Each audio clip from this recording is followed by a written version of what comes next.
Ilang buwan pa lang ang nakararaan ay nasaksihan ng publiko si Maris Racal na umiiyak nang aminin niya na naghiwalay na sila ni Rico Blanco. Anong mga panahong yon ay nagkakaproblema na rin pala ang relasyon ni Anthony at ng kanyang girlfriend ng 7 taon na si Jam Villanueva hanggang sa dumating ang gabi ng December 3. Binulabog ng napakahabang IG post ni Jam Villanueva ang buong mundo. Yang mga syndicated staff na yan. Naku, ang dami-dami na po kung saan-saan na nasusuot ang mga kwento. Hanggang nadamay na si Rufa May Quinto. At pati ba naman po ang ating pambansang kamao na si dating Senador Manny Pacquiao, idinadamay rin.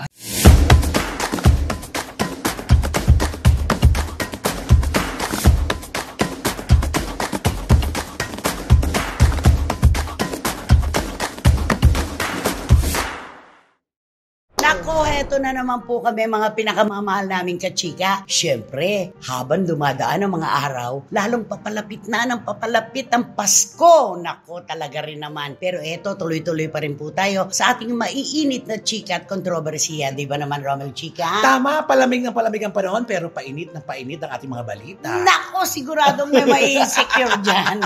Dito sa kaliwa, si Wendell Alvarez, a.k.a. Barikutot. Siyempre, relax lang po kayo dyan dahil kami lang po ang alo sa inyo at bibigyan namin kayo mga showbiz intriga at mga showbiz balita. Siyempre, hindi namin makalimutan ang mga opinyon. Talaga hindi niya nakalimutan. Ayan nga po, eto na, maiinit na naman chika, ibibigay namin sa inyo. Of course, dito po sa inyong programa, ating programa. At ito po ang Showbiz Now!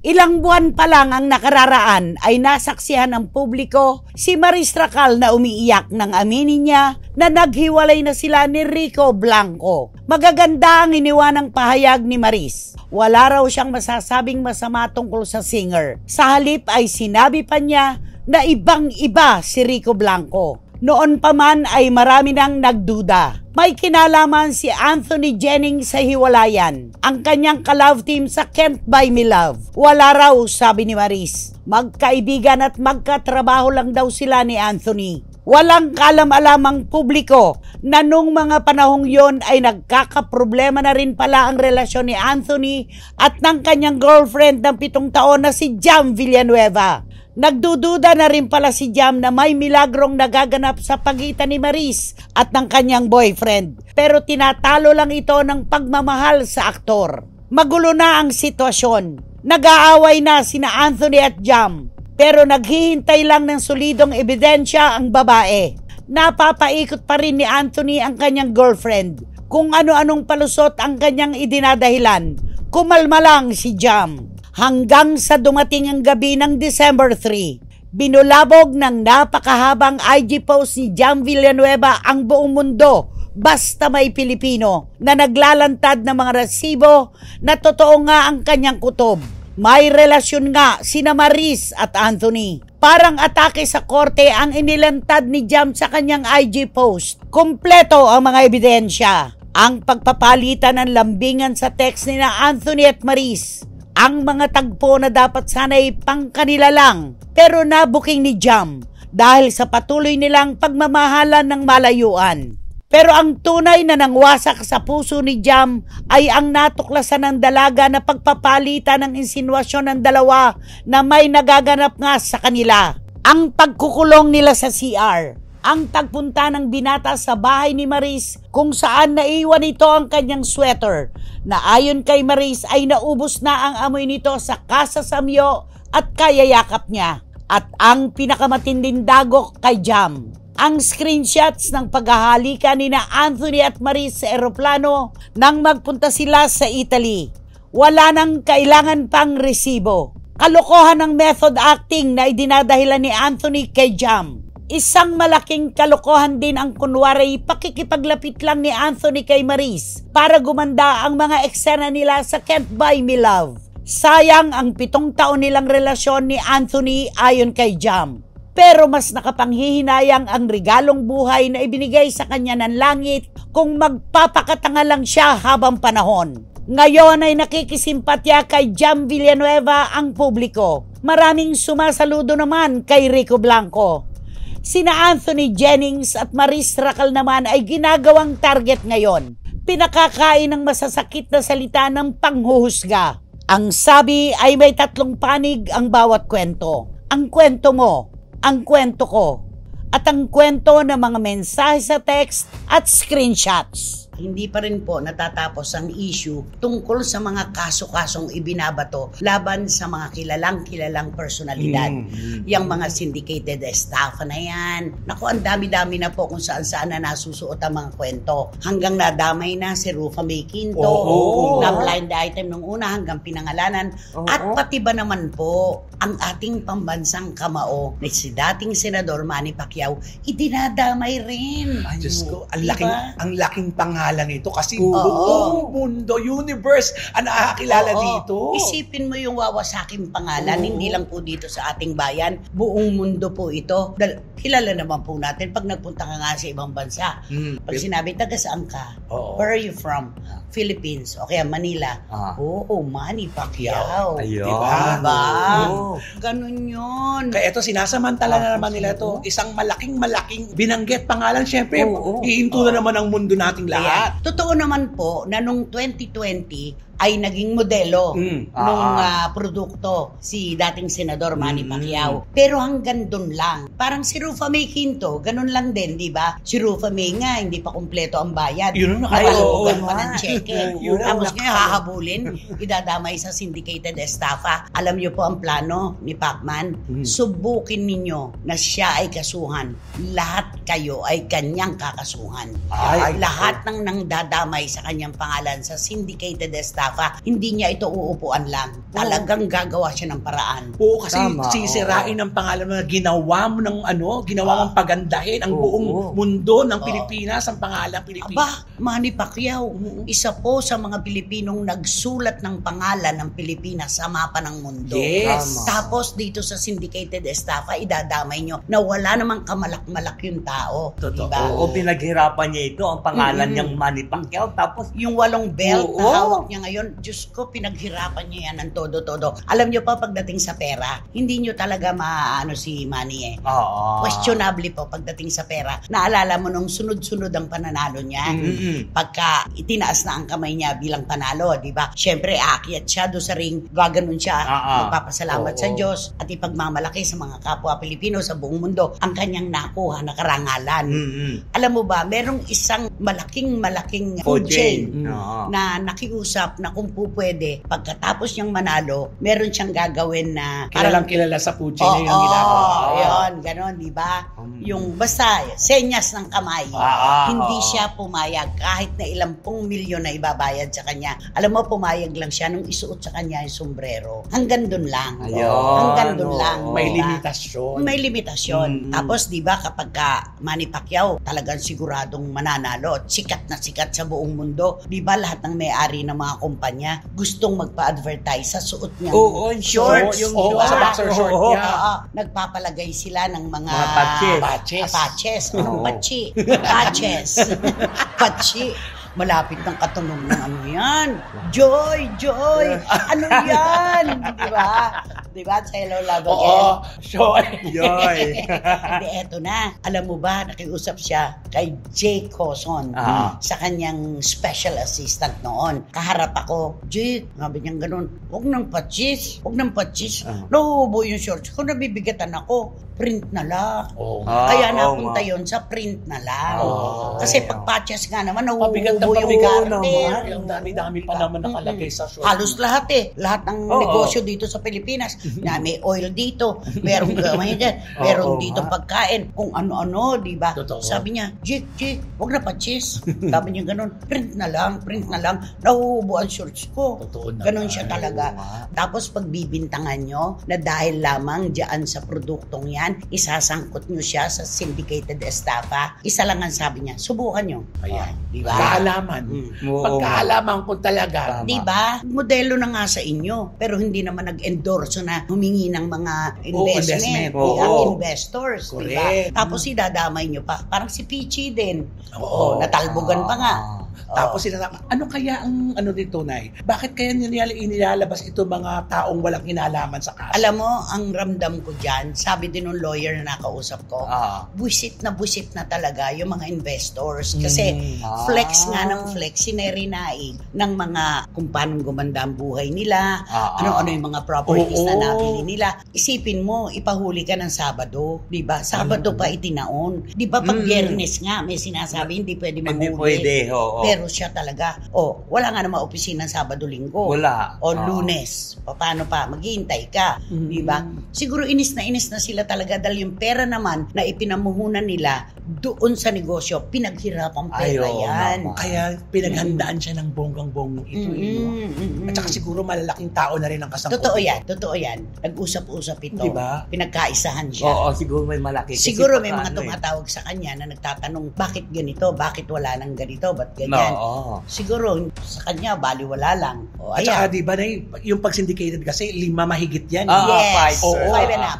Ang problema, lampas na. Pero kung 2 lang yan, talagang nangalap sila ng, alika na, sama-sama yung tayo. Yung kay Kenchan, ang dami-dami rin, di ba? Basta mahigit na 5 tao ang nagre-reklamo, pasok ka na sa syndicated estafa. Lalo na kung yung negosyo, yung ipinang-imbita lamang sa'yo.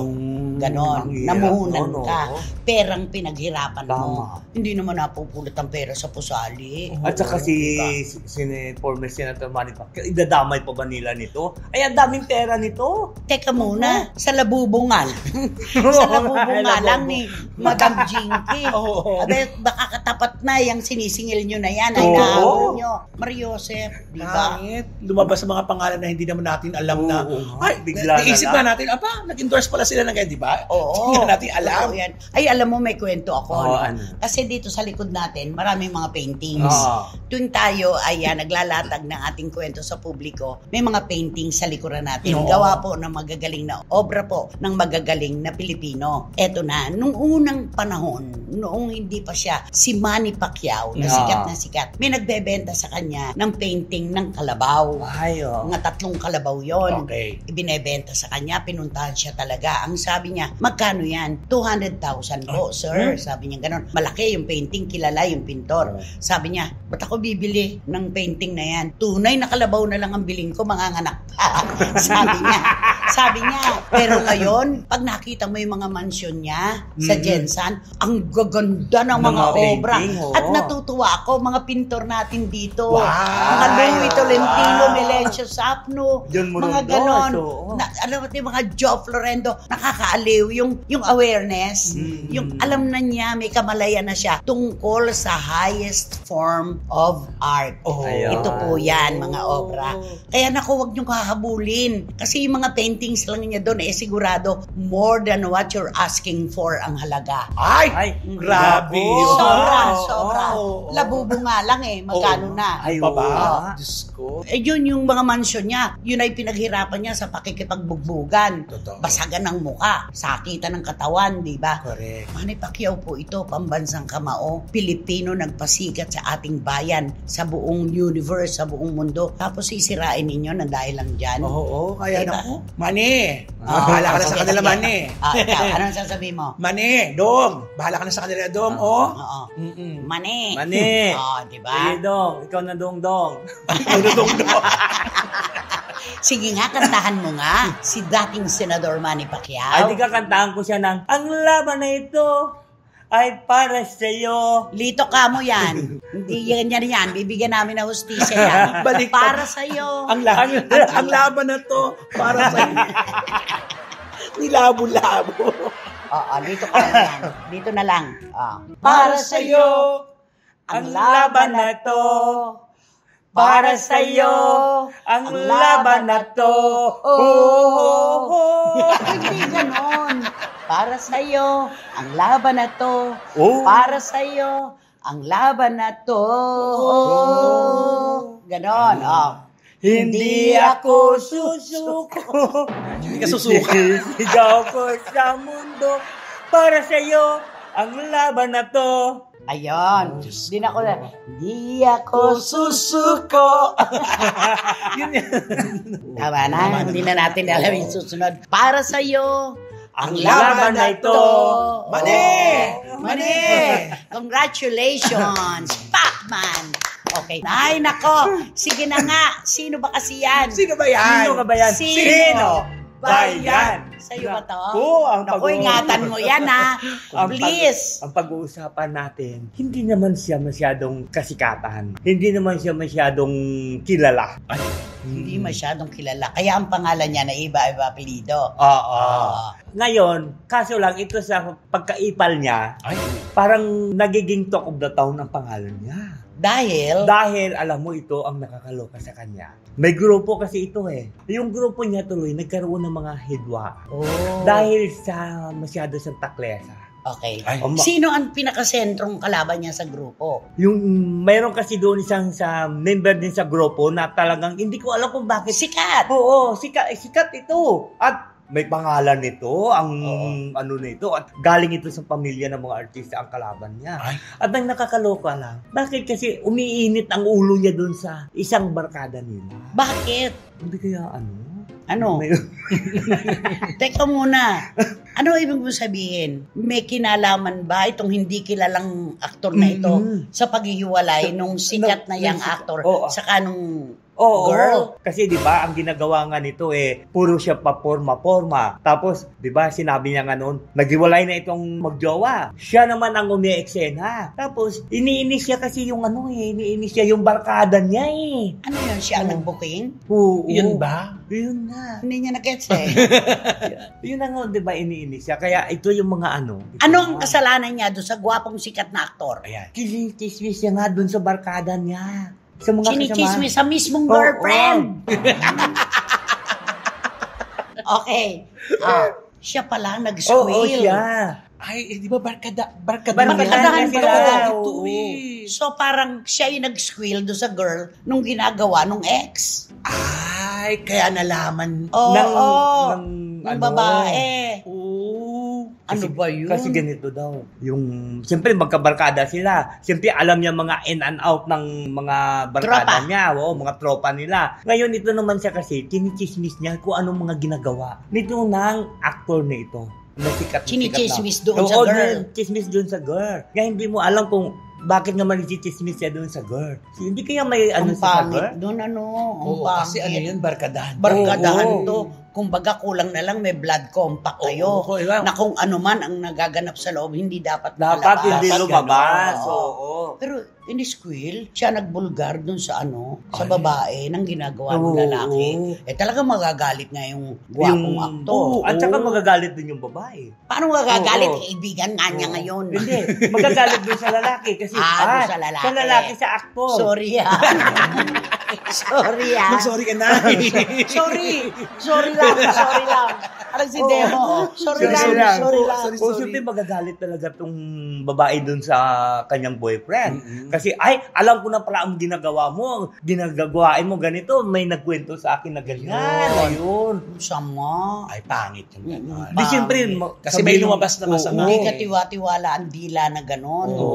Diba? Siyempre sabihin naman ng aktor na, bakit? Kanino mo ba nalaman yun? Siyempre sabihin niya din sa babae, bakit? Sino ba nalaman? Sino ba nagdadala sa'yo ng chismis? Di siyempre, si ganito, gano'n. Naku, ano ba yan? Simula na. Oo, ano ba yan? Bakla ba yan? Chismoso? Di ba yung Marites? Hindi, siyempre, pagkatunay ka na lalaki, di ba gano'n naman talaga sabihin mo sa girlfriend mo? Di ba? Ano ba yan? Bakla ba yan? Bakit nagchichismis yan tungkol sa akin? Di ba? At saka may usapan dapat walang ganunan. Di ba? Kaya naman kita mo, wala rin nangyayari. Ay, wala. Oo. Kita mo kung sino-sino ngayon inaano ng walang no-name na actor. Na hindi natin alam ang apelyido. Nakakabale-balentong. no Buti pa yung yung in-squill niya Alam na alam natin naman. Diba? Establish kasi yun. Oo. At saka sikat talaga. Ano kaya, kung ako doon sa girl, dapat binalansin niya ang kanilang relasyon. Hindi agad-agad naniniwala sa makakatian dila. Tama, oo. Diba? Pero kung tapos, kasi syempre pag napangunahan ka na kasi ng kwento, tapos pag may narinig ka pa, magpapatong-patong na agad yan na parang, Pero palagay ko, ito ang pinakamaraming may sinabi do sa girl. Itong Ay, main siya, personality sigurado. na ito. Diba? Nakakaloka lang. Alam mo yung sa girl nga, di ba? Ang dami-dami pa nga nadadamay doon ng mga kaibigan niya rin ng mga babae na nag-i-square sa kanya gato. Tapos ito lang pala si no-name na Ako no name talaga. Oo, itong no-name personality na ito. talagang na pinagbibintangan Oo, user. pinagbibitangan, oo. Ay, user talaga. Tignan mo nga, kung sino yung sikat, nandun siya. Ay, langgam. Kung sino pinag-uusapan Kung nasaan nandun. nakasukal. Oo, mahirap oo, din. Diba? Nakakaloka itong no-name personality Ako nito. talaga, another. Sige ka, di ka ba titigil? Kaya nga no-name eh. Ay, nako, nakakaloka. Nakakaloka yan. Magbigay ka ng clue tungkol dun sa sikat na kanyang, kumbaga, chinismis. Ay, di siyempre yung sikat na aktor na ito, galing ito sa pamilya ng mga artista. Ano pa? At saka, siyempre, ako yung niya, Ano? yung ganyang mansyon. Teka muna.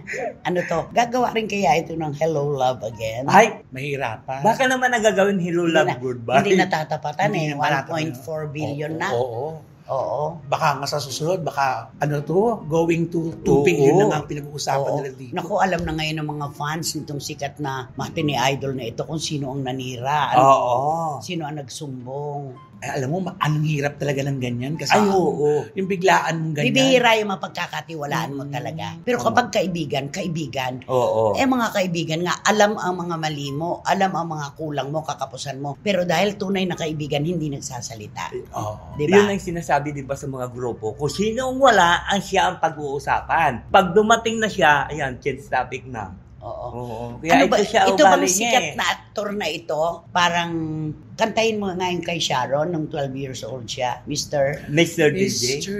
DJ, can I make a request? Tama. Pwede ba yung oo? Kasi nandun yung literal ng pangalan niya. Binigay palalo. Ay nako, sigurado po yan mga kapwa SNNers. Mga kachika, buo na naman po ang ating mga hula-hula dyan. Siguradong walang mauupo sa rover na katabi ang mabahang basura. Natutuwa lang. Electric fan. Kaya naman, Habog ako, nyo na yan. mag-subscribe na po kayo, mag-like, mag-share, at pakisama rin po ang Romel Chica Vlogs. Marami pong salamat. Yes. At syempre, wala kayong dapat gawin kundi hit nyo lang yung bell para magkaroon kayo ng notification, makatanggap kayo ng mga bagong upload na videos ng SNN. At ang lagi kong sinasabi sa inyo na please, don't skip. At supportahan nyo naman ang aming Showbiz Now na official ito yung aming TikTok. Yes. Please, don't forget. Don't forget To, Ano? please don't forget to, Don't forget to subscribe. Ayan. And Kasi share. mami, skip na naman yan eh, di please ba? don't forget to skip. Ayan. So maraming salamat po muli sa inyong lahat mga kachika. Ito po, medyo nagdudugo na tenga nyo sa aming sinasabi pero totoo. Nasaan po ba kami kung wala kayo? Maraming salamat po sa inyong patuloy na tiwala, suporta at pagmamahal. Sa muli, dito lamang po sa ating programa at dito lamang po sa Showbiz Now. Ba't ka nagmamadali? Mr. DJ. DJ. And I'm DJ. making a request.